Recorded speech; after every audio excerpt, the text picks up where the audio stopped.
मैं सबसे पहले अपने रास्ते की बड़ी रुकावट यानी उस सिनहाली जासूस से निजात हासिल करना चाहता था। चाकू उस वक्त भी मेरी जेब में था, लेकिन मैं चाकू इस्तेमाल नहीं करना चाहता था। पहली वजह तो ये थी कि ये कमांडो चाकू नहीं था। दूसरे, मैं किसी ऐसी वारदात से गुरेज कर रहा था जिसमें खून बहने का इम्कान हो। एक खाली टैक्सी मेरे करीब से गुजर गई। मैंने उसे हाथ दिया। मेरा जहन बड़ी तेजी से एक नए मिशन की तफसीलात तय कर रहा था। ये खूनी मिशन था, इसमें मेरा कोई कसूर न था। मेरे पेश नज़र जो मिशन था उसमें मेरे वतन अजीज के करोड़ों इंसानों की जिंदगियां मुलव्वस थी। इस मिशन की राह में खुद मेरी जान की कोई हैसियत नहीं थी और मैं इस सिनहाली एजेंट को कैसे नजरअंदाज कर सकता था। मेरे दिल में ख्याल आया कि क्यों ना इस शख्स से कुछ गुफ्तगू करके अंदाजा लगाया जाए कि असल में ये शख्स कौन है। मेरे रंग रूप और कद काट से तो वो समझ गया होगा कि मेरा ताल्लुक भारत के शुमाली सूबे से है। उससे गुफ्तगू करके मैं कई अंदाजे लगाना चाहता था। उससे बात करने में कोई हर्ज भी नहीं था। यह सोचने के बाद मैं कदम कदम चलता, सड़क पर भी देखता उसके करीब आ गया। मैंने महसूस किया कि वो मेरे करीब आने से बिल्कुल नहीं चौंका था।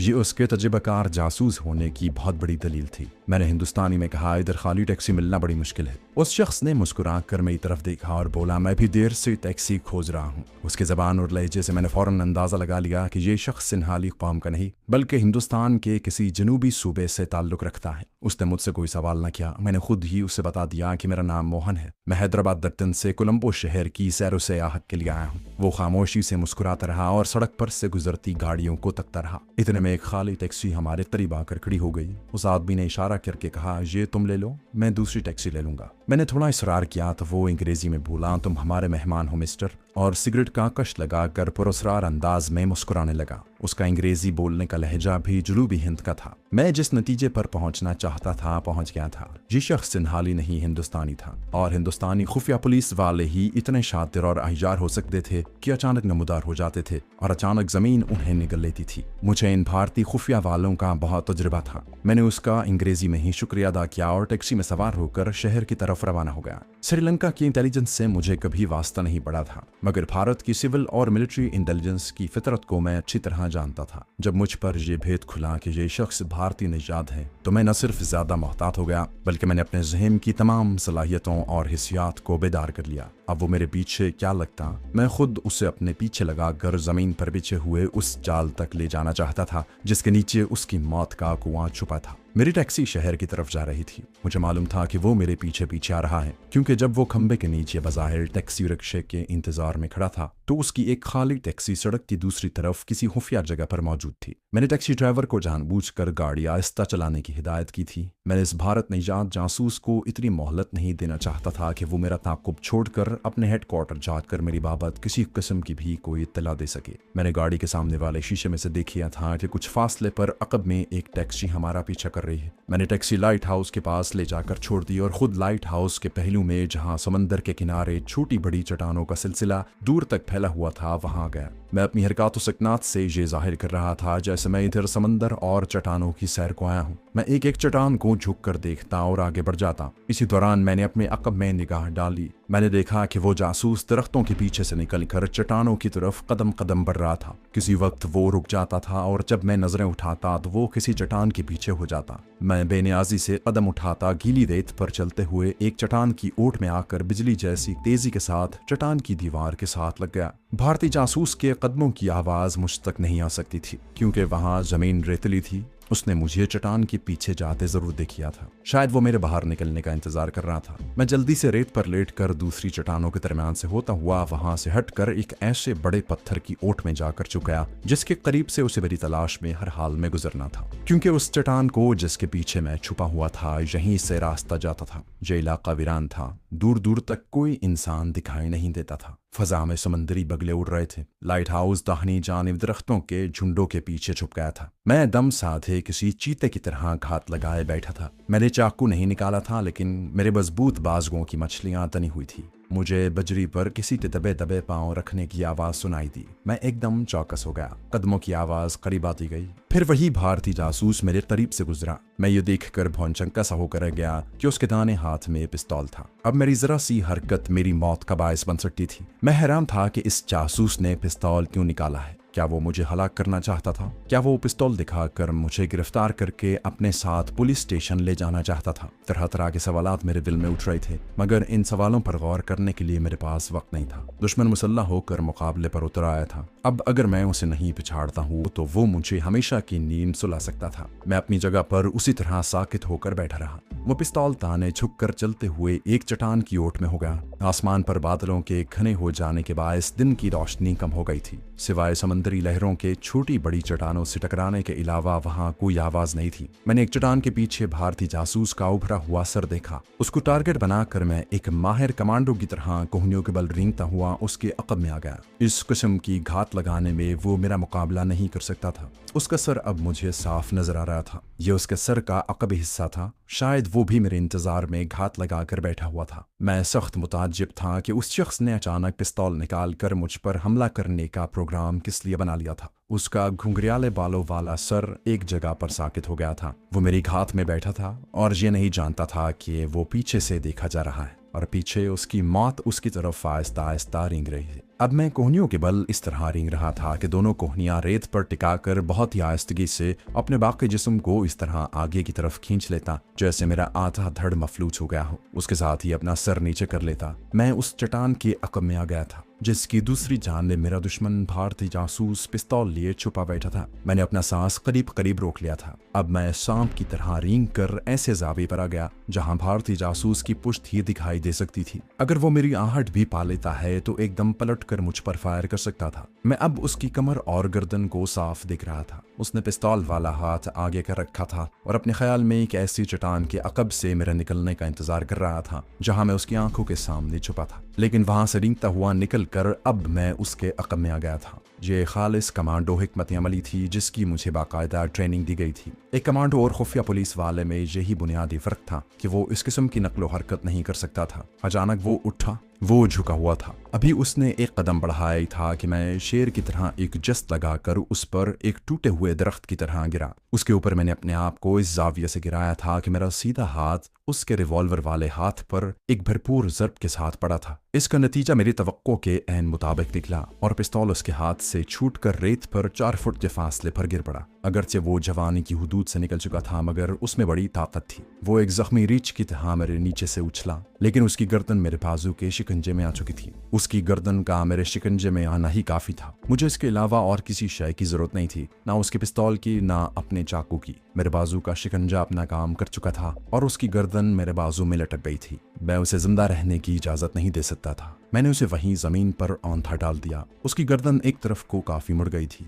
उसका जिस्म गर्म था मगर दिल ने धड़कना बंद कर दिया था। उसकी लाश को ठिकाने लगाने की कोई जरूरत नहीं थी। जरूरत अगर थी तो ये थी कि मैं वहां से फौरन रफू चक्कर हो जाऊं। मैंने चारों तरफ एक निगाह डाली। सारा साहिल समंदर वीरान था। लहरें चट्टानों से टकराकर उसी तरह धीमा धीमा शोर मचा रही थी। एक बगला चीखता हुआ हमारे ऊपर से गुजर गया। मैं रेत पर रेंगते हुए उन चट्टानों में से बाहर निकलकर नारियल के दरख्तों की तरफ चला आया। यहाँ आते ही मैं उठा, पतलून और बुशर्ट पर से रेत को झाड़ा और तेज तेज कदम उठाता दूसरी तरफ चल दिया। मैं भी हैरान था कि ये बदकिस्मत खुफिया पुलिस वाला भारतीय नजाद जासूस आते ही मेरे पीछे क्यों चिमट गया था। क्या यहाँ की इंटेलिजेंस को मेरे बारे में पहले से इत्तला मिल गई थी? लेकिन ऐसा करीने कयास नहीं था। जनूबी भारत में तो इंटेलिजेंस वाले मुझे पहचान सकते थे, लेकिन श्रीलंका में ये मेरा पहला ऑपरेशन था और यहाँ मैं इंटेलिजेंस वालों के लिए बिल्कुल अजनबी था। मेरे कदम जल्दी जल्दी उठ रहे थे। मैं लाइट हाउस से दूर एक ज़ेली सड़क पर निकल आया। बड़ी सड़क पर आते ही मैंने एक खाली टैक्सी को हाथ देकर रोका और टेम्पल रोड पर बोरीला जंक्शन की तरफ रवाना हो गया। बोरीला जंक्शन के चौक में एक जानिब टैक्सी से उतरा।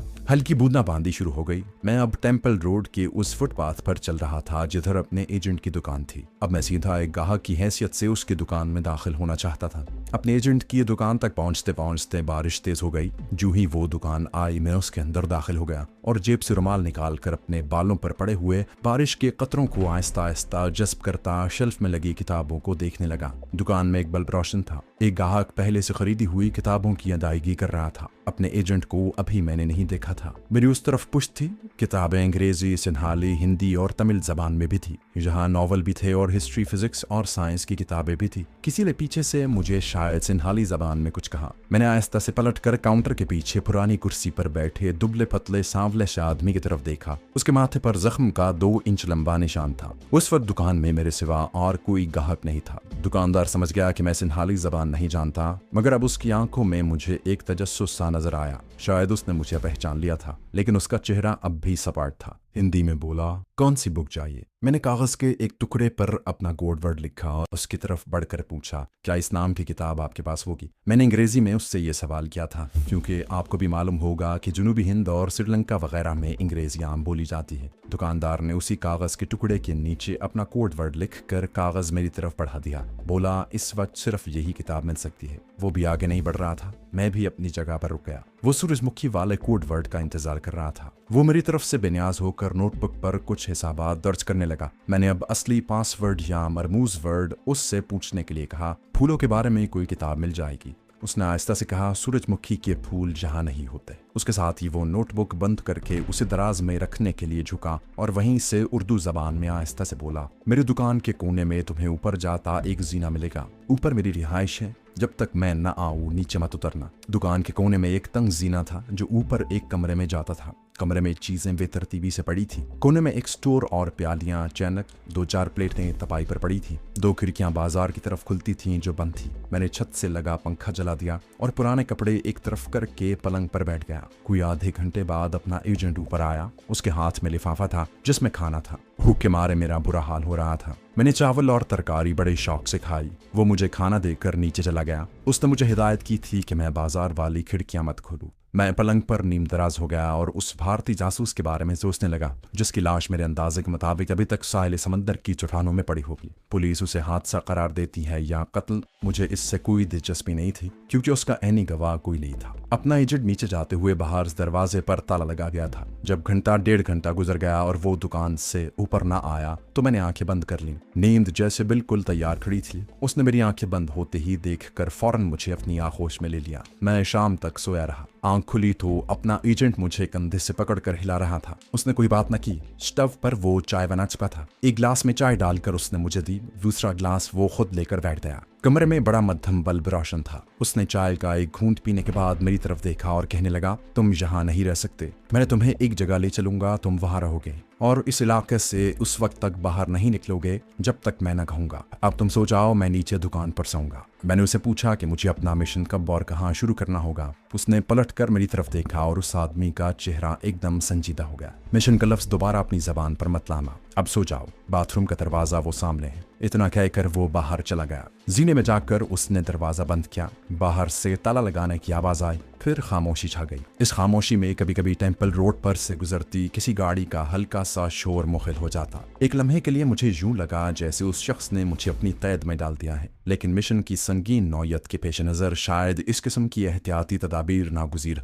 मैं थोड़ी देर तक सिगरेट पीता रहा और अपने मिशन के बारे में सोचता रहा और इन्हीं ख्यालात में मुझे नींद आ गई। जिस वक्त अपने एजेंट ने मुझे आकर जगाया और अपने साथ चलने को कहा, उस वक्त रात के 2 बज रहे थे। वो अपने साथ मेरा वो ब्रीफ केस भी लाया था जो मैं अपने होटल में छोड़ आया था। खुदा जाने उस शख्स ने कैसे वो ब्रीफ केस वहां से हासिल कर लिया था। अब मुझे पता चला कि उसकी दुकान का एक अकबी दरवाजा भी है जो टेम्पल रोड के पिछवाड़े की एक तंगो तारीक गली में खुलता है। उस गली में कोई रोशनी नहीं थी। जहां मकानों के पिछवाड़े थे, हम उस गली में से निकलकर एक बाजार में आ गए। बाजार रात के वक्त खाली और वीरान वीरान था। जहां ढलवान छतों वाले 2 मंजिला 1 मंजिला मकान थे जिनमें कहीं भी रोशनी नहीं हो रही थी। जहां से हमें एक टैक्सी मिल गई। टैक्सी वाले को उसने किसी ऐसी जगह चलने को कहा जिसका नाम मैंने पहले कभी नहीं सुना था। टैक्सी कोलंबो के सुनसान छोटे बड़े बाजारों से गुजरती एक कुशादा सड़क पर आ गई। उस सड़क पर 10-15 मिनट चलने के बाद अपने एजेंट ने सिंहाली जबान में ड्राइवर को कुछ कहा। उसने टैक्सी सड़क के किनारे खड़ी कर दी। अब हम सड़क से नीचे उतरकर एक रेतीले छोटे से रास्ते पर आ गए जो नारियल के दरख्तों के एक जखीरे में से गुजरता था।